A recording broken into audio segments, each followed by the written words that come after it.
I want our children to liberate their minds, from this receivership mentality, aid-dependent mentality that somebody else has to come to Africa to solve our problems. That's not what I see in Asia. I've spent over 20 years now in the development field. The last 20 years going to Asia. When I go to Asia, I don't see a depressed Asia. I don't see Asians waiting for somebody to come, give them aid to solve their problem. No way. I see Asians thinking competitiveness, technology transfer, trade, and they're ready to be creative to compete. We are not the only ones who had conflict. Cambodia had conflict. Vietnam had conflict. In fact, in the 60s and mid-70s, they were referring to Cambodia, Vietnam, Laos, and others as basket cases.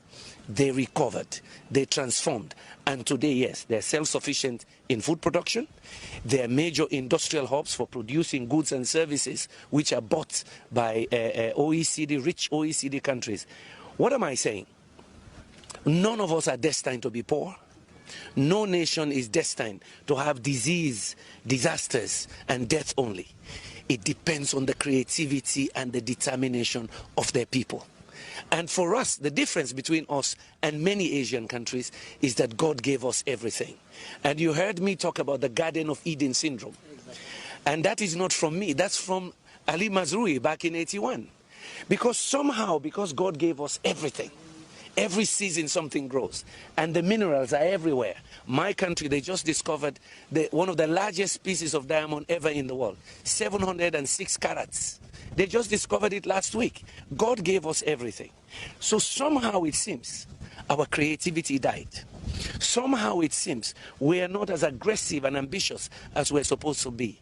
I want our children, since we may have failed them with all these isms you mentioned, yeah? I want our children to believe that they can be a Bill Gates.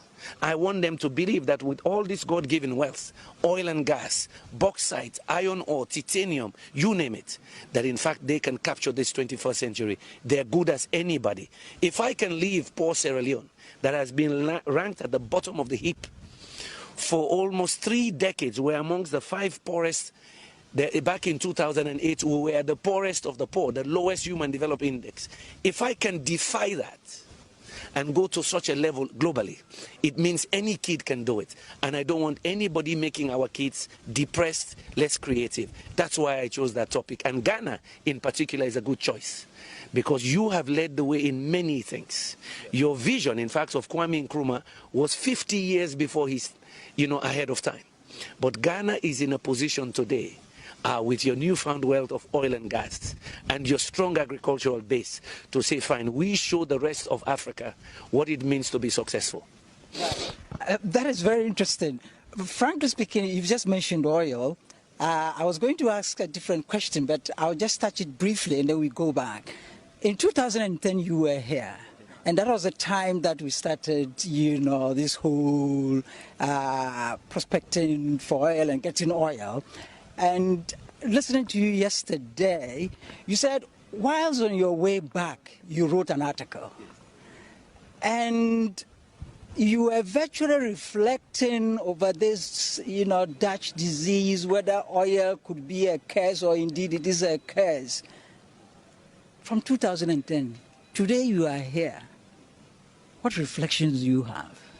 Well, let me put it in context. I had the privilege then. Kofi Annan had invited me, Excellency Kofi Annan, Ted Turner, the billionaire founder of CNN, and I was here with Andrew Young, one of the civil rights liberators in America.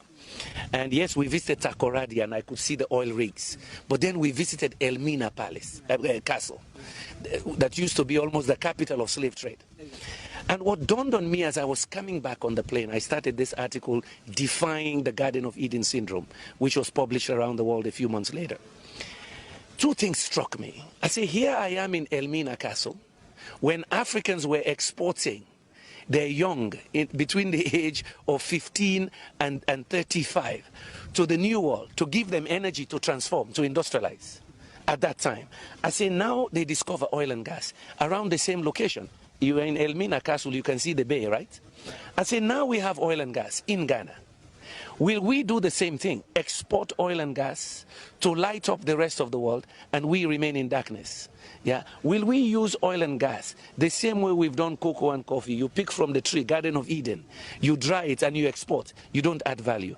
I say now, can Ghana learn from other countries like Malaysia to say, fine, and both of you got independence at the same time.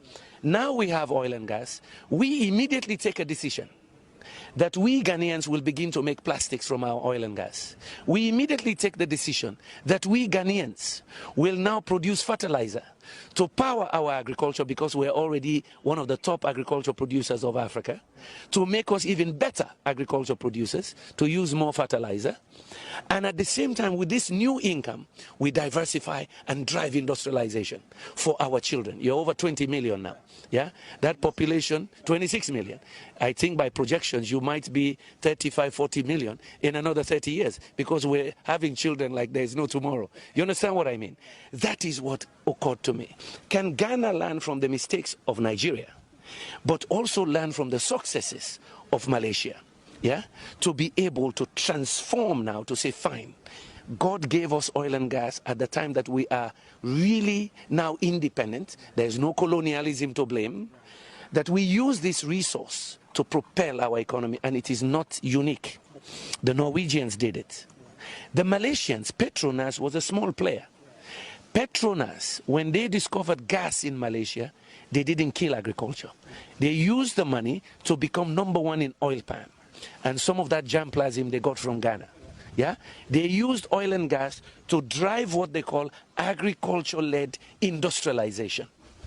From there, they moved into other sectors to industrialize, to push again IT development.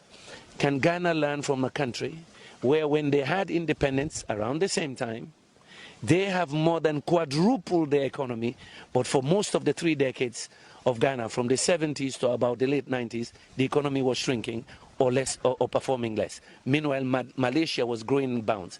So you learn from the mistakes of Nigeria, but you learn from the successes of Malaysia and others.